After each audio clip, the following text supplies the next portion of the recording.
Hello student, કેમ છો? મજામાં ને? ઓકે, તો હવે આપણે ફાઉન્ડેશનમાં બેઝિકમાં કેમિસ્ટ્રીમાં આપણે આગળ વધીએ. તો આજે આપણે જે બહુ જ બેઝિક કે જે તમે જાણતા જશો, નાના ધોરણમાં શીખી પણ ગયા, તો એના વિશે જે આજે થોડુંક રિવિઝન કરી લઈ કે જેથી કરીને આપણને આગળના ટોપિકમાં કંઈ પ્રોબ્લેમ ન આવે. રાઈટ? તો સમજો આજે આપણે જે ચર્ચા કરવાના છીએ એ જે છે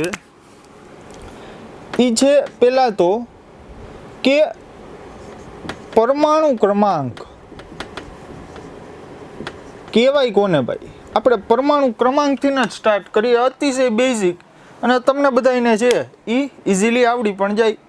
તો સમજો પરમાણુ ક્રમાંક જે છે એ પરમાણુ ક્રમાંક પહેલાં તો કહેવાય કોને. તો હવે પહેલાં તો તમે મને એ જવાબ આપો કે કોઈ પણ પરમાણુ હોય એ બનેલો શેનો હોય? કોઈ પણ પરમાણુ છે એ બનેલો શેનો હોય? વિડીયોને પોઝ કરો અને વિચારો. ઓકે, તમારો જવાબ સાચો છે. જી હા વિદ્યાર્થી મિત્રો, તમે કહેશો કે કોઈ પણ પરમાણુ છે એ ઇલેક્ટ્રોન, પ્રોટોન અને ન્યુટ્રોનનો બનેલો હોય કે જેમાં કેન્દ્રમાં શું હોય? પ્રોટોન અને ન્યુટ્રોન, કે જેને ન્યુક્લિયોન્સ તરીકે ઓળખવામાં આવે. શું? ન્યુક્લિયોન્સ. બરાબર, આ તમે ધોરણ 11માં શીખશો જ. પછી બાહ્યતમ કક્ષામાં જે છે એ શું હોય? ઇલેક્ટ્રોન. બરાબર છે? ઓકે, તો આજે આપણે જે છે પરમાણુ ક્રમાંકની વાત કરવાની છે. તો પરમાણુ ક્રમાંક કહેવાય કોને? તો કે પરમાણુમાં રહેલા પ્રોટોનની સંખ્યાને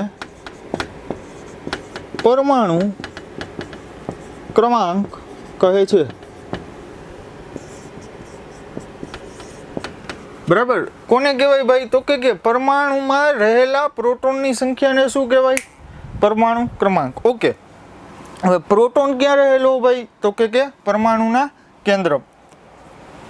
તો હવે દાખલા તરીકે હું તમને એમ કહું કે એક આપણી પાસે પરમાણુ છે કે જેનું નામ છે હાઇડ્રોજન.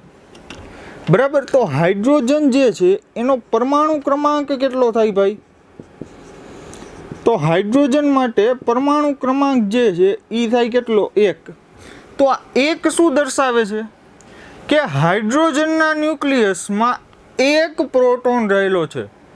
શું દર્શાવે છે? કે હાઇડ્રોજનના ન્યુક્લિયસમાં 1 પ્રોટોન રહેલો છે. પછી હવે દાખલા તરીકે બીજું ઉદાહરણ લઉં. દાખલા તરીકે એનું નામ છે બોરોન. ઓકે, તો બોરોન માટે જે પરમાણુ ક્રમાંક જે છે એ છે 5. તો અહીં 5 શું દર્શાવે વિદ્યાર્થી મિત્રો? 5 એટલે કે બોરોનના કેન્દ્રમાં 5 પ્રોટોન છે. બરાબર છે. હજી એક આપણે ઉદાહરણ લઈ લઈએ, સોડિયમ. સોડિયમ જે છે એનો પરમાણુ ક્રમાંક કેટલો છે? તો કે 11. તો 11 શું દર્શાવે? કે સોડિયમના કેન્દ્રમાં કેટલા પ્રોટોન હશે? 11. ક્લિયર થાય છે? બરાબર. તો પરમાણુ ક્રમાંક એટલે શું બેઝિકલી? તો કે પરમાણુના કેન્દ્રમાં રહેલા પ્રોટોનની સંખ્યા. ઓકે, આવી જે આપણે બીજી ટર્મ શીખીએ કે જે છે દળ ક્રમાંક. શું ભાઈ? દળ ક્રમાંક. હવે એક બીજી વાત કે આના સિમ્બોલની વાત કરી લઈ કે પરમાણુ ક્રમાંકને જે છે એ સામાન્ય રીતે Z વડે દર્શાવવામાં આવે અને દળ ક્રમાંક જે છે એને આપણે દર્શાવશી શેના વડે? A વડે. બરાબર છે? ઓકે, હવે દળ ક્રમાંક જે છે એ દળ ક્રમાંકમાં પહેલાં તો અમને એ કહો કે દળ ક્રમાંક એક્ઝેક્ટલી છે શું? તો સમજો, દળ ક્રમાંક એટલે પરમાણુમાં રહેલા, શું ભાઈ? પરમાણુમાં રહેલા પ્રોટોન અને ન્યુટ્રોનની સંખ્યાના સરવાળાને દળ ક્રમાંક એ કહે છે. બરાબર. શું પરમાણુના કેન્દ્રમાં રહેલ પ્રોટોન અને ન્યુટ્રોનની સંખ્યાના સરવાળાને શું કહેવાય? દળ ક્રમાંક એ. બરાબર છે. ઓકે, તો સમજો એના થોડાક એક્ઝામ્પલ આપું એટલે તમને સમજાશે. દાખલા તરીકે હું તમને એમ કહું કે તમારી પાસે છે એક પરમાણુ કે જેમાં આવું કંઈક લખેલું છે C12. તો આ વસ્તુ શું દર્શાવે ખબર? કે કાર્બનમાં 6 પ્રોટોન છે અને 6 ન્યુટ્રોન છે. હવે અમને કેમ ખબર પડે? તો એના માટે 2 જ મિનિટ છે, એ ધીરજ રાખો, હમણાં હું તમને શીખવાડી દઉં. રાઈટ? ઓકે, હવે સમજો કે કોઈ પણ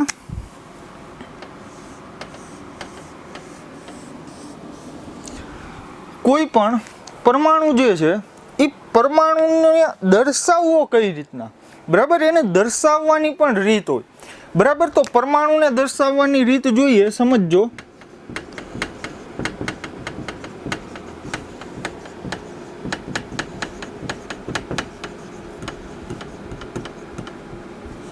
તો સમજો આપણે કોઈ પણ પરમાણુને છે ને આ રીતના દર્શાવશે X A Z. બરાબર, X A Z. બરાબર. હવે પ્રશ્ન થાય કે આ X A Z છે શું? તો સમજો X જે છે ને એ છે તત્વની સંજ્ઞા. શું છે ભાઈ? તત્વની સંજ્ઞા. પછી એ જે છે એ તો તમને ખબર જ છે શું છે? દળ ક્રમાંક.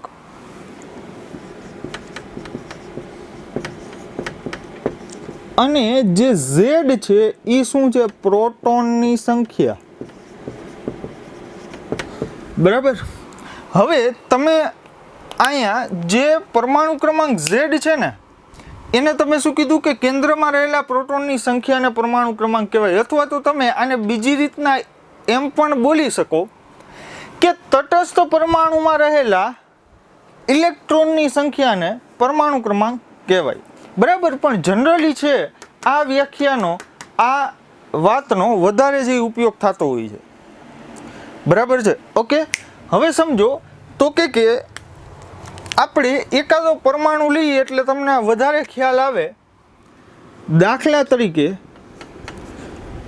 આપણે એક પરમાણુમાં લઈએ કાર્બન. ઓકે, આ કાર્બન એટલે કાર્બન શું છે? અહીંયા શેની જગ્યાએ મૂકેલો છે? X ની જગ્યાએ. પણ કાર્બનનો અહીંયા દળ ક્રમાંક જે છે એ મૂકું છું કેટલો? 12. હવે એનો પરમાણુય ક્રમાંક કાર્બનનો જે છે એ છે 6. બરાબર. એટલે કે આ વસ્તુ છે એ શું દર્શાવે છે? સમજો X ની જગ્યાએ શું છે? અહીંયા કાર્બન. A ની જગ્યાએ શું છે? અહીંયા દળ ક્રમાંક. અને Z ની જગ્યાએ શું છે? અહીંયા પ્રોટોનની સંખ્યા. ક્લિયર થાય છે કાંઈ? ઓકે, હવે સમજો તો આને મારે બોલવું હોય તો બોલાય શું? સમજજો, ખાસ સમજજો. હવે આ કેસમાં પ્રોટોનની સંખ્યા કેટલી છે એ મારે જાણવી હોય તો પ્રોટોનની સંખ્યા તો કે 6.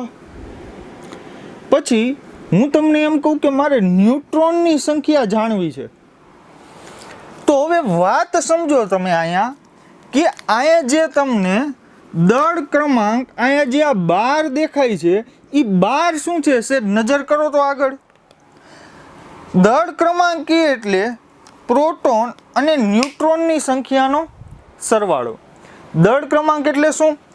પ્રોટોન અને ન્યુટ્રોનની સંખ્યાનો સરવાળો. તો હવે અહીંયા પ્રોટોન તો કેટલા છે? 6. તો હવે ન્યુટ્રોન કેટલા બાકી વધેલા હશે એ તમે ખાલી લોજિક લગાવો. સિમ્પલ, 6. બરાબર, કારણ કે 12 માંથી 6 પ્રોટોન જાય તો અહીંયા 6 ન્યુટ્રોન હોય ને. ક્લિયર થાય છે? બરાબર. તો અહીંયા ન્યુટ્રોનની સંખ્યા છે એ કેટલી છે? 6. હવે બીજી એક વાત સમજજો. હવે તમને અહીંયા દાખલા તરીકે એવી તકલીફ પડે છે કે સર અમને ન્યુટ્રોનની સંખ્યા છે એ શોધતા નથી આવડતી. જરાય ચિંતા કરવાની જરૂર નથી. દળ ક્રમાંક એ માંથી પરમાણુ ક્રમાંક Z છે એ બાદ કરો તમે એટલે તમને ડાયરેક્ટ ન્યુટ્રોનની સંખ્યા મળી જાય. 12 માંથી 6 જાય, 6 વધે. અને યાર સિમ્પલ લોજિક છે, આવું સૂત્ર કે એવું કાંઈ ટ્રીક કે એવી શેની જરૂર જ નથી. સમજો અહીંયા તમને પ્રોટોનની સંખ્યા તો અહીંયા દીવા જેવી દેખાય 6. તો હવે આ શું દર્શાવે છે? પ્રોટોન પ્લસ ન્યુટ્રોનની સંખ્યા. પ્રોટોન પ્લસ ન્યુટ્રોનની સંખ્યા. તો હવે આમાંથી પ્રોટોન બાદ કરી દો 12 માંથી, એટલા શું બચ્યા હોય અહીં? ન્યુટ્રોન. તો પ્રોટોન છે એ 6 બાદ કર્યા એટલા શું? ન્યુટ્રોન. ઓકે, હવે હું તમને એમ કહું કે આમાં જે છે ઇલેક્ટ્રોન કેટલા છે? તો કે અહીંયા તમને ક્યાંય કે વીજભાર દેખાય છે? અહીંયા કે પરમાણુ ઉપર તમને પ્લસ કે માઇનસ એવું દેખાય છે? તો કે ના. તો હવે અહીંયા ઇલેક્ટ્રોનની સંખ્યા છે એ થશે કેટલી ભાઈ? તો કે તટસ્થ પરમાણુ છે એટલે જેટલા પ્રોટોન હોય એટલા જ ઇલેક્ટ્રોન હોય, 6. ક્લિયર થાય બધાને? ઓકે, હાલો હજી એક ઉદાહરણ લઉં. ટ્રિટિયમ 1-3. ટ્રિટિયમ 1-3. આમાં પ્રોટોનની સંખ્યા કેટલી છે કયો તો મને? તો અહીંયા નીચે દેખાય એટલી. કેટલા છે? 1. ન્યુટ્રોનની સંખ્યા કેટલી છે? 3 માંથી 1 બાદ કરો એટલે તમને મળશે 2. અને ઇલેક્ટ્રોનની સંખ્યા કેટલી છે? 1. કારણ કે પરમાણુ તટસ્થ છે, જેટલા પ્રોટોન હોય એટલા જ ઇલેક્ટ્રોન હોય. ક્લિયર થાય બધાને? ઓકે, હવે તો આપણે આજે જે પરમાણુને દર્શાવવાની છે એ રીતની વાત કરી.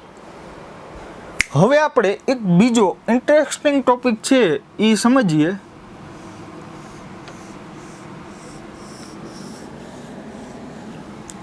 કે જે છે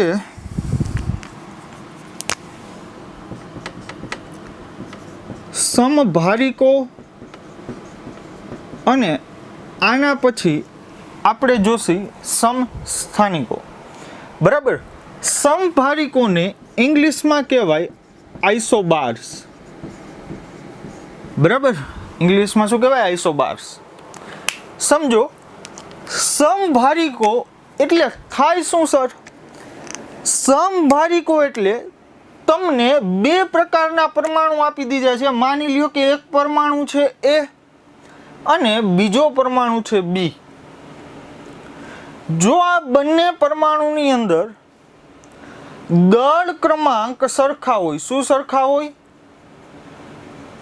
દળ ક્રમાંક મીન્સ કે આમાં જેટલી A ની વેલ્યુ હોય એટલી જ વેલ્યુ આ B માં હોય, તો A અને B ને એકબીજાના સમભારિકો કહેવાય. આઈ એમ અગેન રિપીટિંગ. પરમાણુ A અને પરમાણુ B ના જો દળ ક્રમાંક સરખા હોય એટલે કે અહીંયા A ના મૂલ્ય છે એ સરખા હોય, તો A અને B ને એકબીજાના સમભારિકો કહેવાય. ક્લિયર? ઓકે, તો હાલો ડેફિનેશન પણ લખી દઉં એટલે તમને જે પ્રોબ્લેમ ન આવે. સમજો, સમભારિકો એટલે શું? 2 કે તેથી વધુ પરમાણુઓના જો દળ ક્રમાંક સરખા હોય તો તેને એકબીજાના સમભારિકો કહે છે. સમભારિકો કહે છે. ઓકે, કંઈક એક્ઝામ્પલ આપો ને સર તો વધારે મજા આવે. હાલો એક્ઝામ્પલ આપી દઉં, એમાં મૂંઝવવાની જરૂર જ નથી. દાખલા તરીકે એક છે કાર્બન C614 અને બીજો એક પરમાણુ છે એ છે નાઇટ્રોજન 714. બરાબર, તો સમજો આ બંને કેસમાં આ બે પરમાણુ છે એ જુદા જુદા છે, એક છે કાર્બન એક છે નાઇટ્રોજન, પરંતુ અહીંયા તમે જોઈ શકો કે બંનેના જે દળ ક્રમાંક જે છે એ સરખા છે. એનું મૂલ્ય કે જે આપણે અહીંયા ઉપર લખીએ છીએ એનું મૂલ્ય અહીંયા બરાબર કે જે બંનેમાં કેવું છે ઇક્વલ. તો આ કેસમાં કાર્બન 614 અને નાઇટ્રોજન 714 ને એકબીજાના સમભારિકો કહેવાય. ક્લિયર બધાને? બરાબર છે.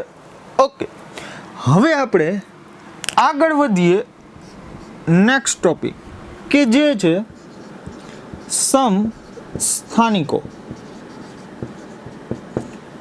આને કહેશી આપણે આઇસોટોપ્સ.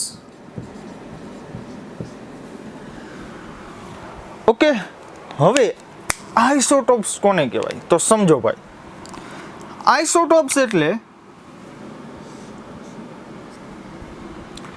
કે બે કે તેથી વધુ પરમાણુઓમાં જો પ્રોટોનની સંખ્યા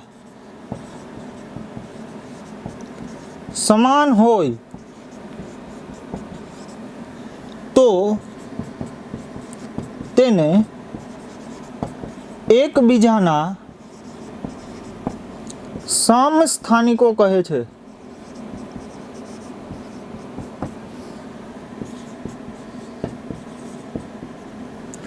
બરાબર, તો તેને એકબીજાના શું કહેવાય? સમસ્થાનિકો. એટલે ઉદાહરણ આપો એટલે વધારે ખ્યાલ આવે. સિમ્પલ છે, ઉદાહરણ વગર છે એ તરત આપણને છે એ શું કહેવા માંગે છે ડેફિનેશન એ ખબર ન પડે. ઓકે, તો H હાઇડ્રોજન 1 1, ડ્યુટેરિયમ 1 2, ટ્રિટિયમ 1 3. તો હવે તમે અહીંયા જુઓ તો ભાઈ આ ત્રણેય કેસમાં એક છે હાઇડ્રોજન, એક છે ડ્યુટેરિયમ, એક છે ટ્રિટિયમ.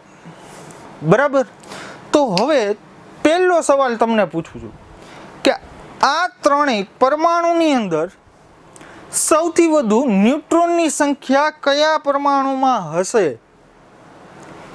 ઓકે, સવાલ નંબર 2, આ ત્રણેય પરમાણુની અંદર કયો પરમાણુ સૌથી વધારે ભારે હશે? વિડીયોને પોઝ કરો અને વિચારો. ઓકે વિદ્યાર્થી મિત્રો, હવે તમે નાના ધોરણમાં શીખી ગયા એ પ્રમાણે કે સૌથી વધારામાં વધારે જો દળ હોય પરમાણુમાં તો એ ન્યુટ્રોનનું હોય, રાઈટ? તો ન્યુટ્રોન જે છે એ જેમાં વધારે હશે એનું દળ છે એ સૌથી વધારે હશે. તો સમજો હાઇડ્રોજનના કેસમાં એક પણ ન્યુટ્રોન હોતો નથી, એકમાંથી એક બાદ કરો જી 0. ડ્યુટેરિયમના કેસમાં એક ન્યુટ્રોન આવેલો હોય છે અને ટ્રિટિયમના કેસમાં 2 ન્યુટ્રોન આવેલા હોય છે. એનો મતલબ એમ થાય કે ટ્રિટિયમમાં સૌથી વધારે ન્યુટ્રોનની સંખ્યા છે. તો ન્યુટ્રોન જેટલા વધારે એટલું દળ વધારે, હા કે ના?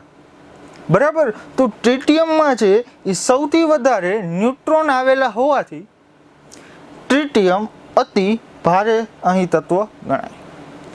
બીજી એક વાત જાણવા જેવી કે હાઇડ્રોજન અને ડ્યુટેરિયમ જે છે એ રેડિયો સક્રિય નથી, જ્યારે હાઇડ્રોજનનો સમસ્થાનિક કે જેનું નામ છે ટ્રિટિયમ કે જે રેડિયો એક્ટિવ છે, રેડિયો સક્રિય છે. બરાબર છે? ક્લિયર થઈ ગયું બધાને? ઓકે, તો હવે હું તમને થોડુંક છે ને હોમવર્ક આપું, બરાબર, કે જેનું સોલ્યુશન છે એ હું તમને નેક્સ્ટ લેક્ચરમાં આપીશ, રાઈટ? ઓકે, તો હાલો એ હોમવર્ક તમને અહીંયા બોર્ડ ઉપર લખી દઉં છું.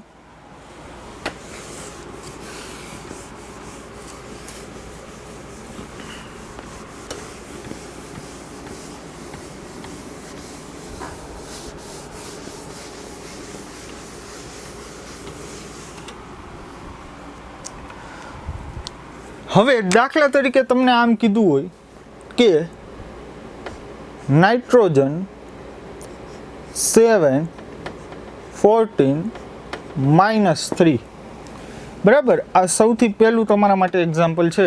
તમારે આમાં શું કરવાનું છે ખબર છે? ઇલેક્ટ્રોનની સંખ્યા, પ્રોટોનની સંખ્યા, ન્યુટ્રોનની સંખ્યા, આ ત્રણેય જે એ કહેવાના છે દરેક એક્ઝામ્પલમાં, બરાબર. તો હું તમને જે લખી દઉં છું અત્યારે બધાને.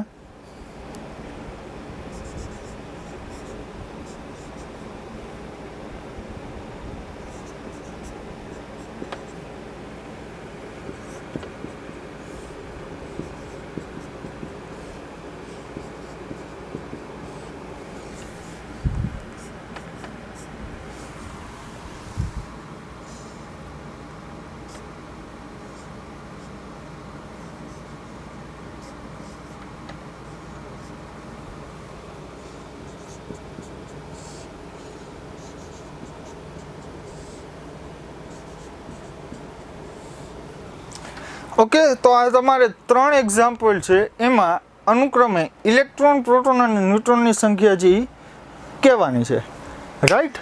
ઓકે, તો મળીએ આપણે એક નવા ઉત્સાહ સાથે નેક્સ્ટ લેક્ચરમાં. ત્યાં સુધી જે તમે આ હોમવર્ક છે એ કમ્પ્લીટ કરી રાખો. Okay, thank you.